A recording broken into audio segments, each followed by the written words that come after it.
အကုသိုလ်ကံတွေလုံးမိသွားပြီဆိုလို့ရှိရင်ကံကလွတ်ရလွတ်ချောင်းဆိုတာ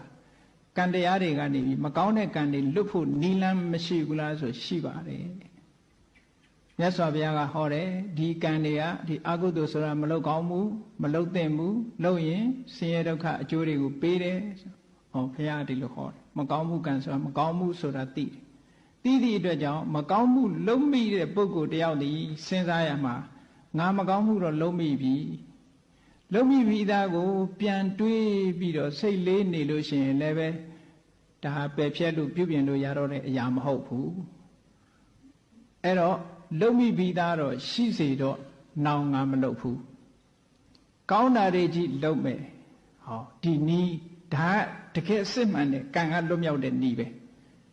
ဒီလိုပဲရှိတယ်နော်မှန်ပါဗျာဒါကြောင့်မို့လို့ဒီဩကာသနဲ့ကြော့တယ်ဆိုတာလေအဲ့ဒီအတိတ်ပဲတကစုံတစ်ခုပြမမိထားလို့ရှင်တောင်းပန်ပြီးတော့နောင်ကရှောင်ကျဉ်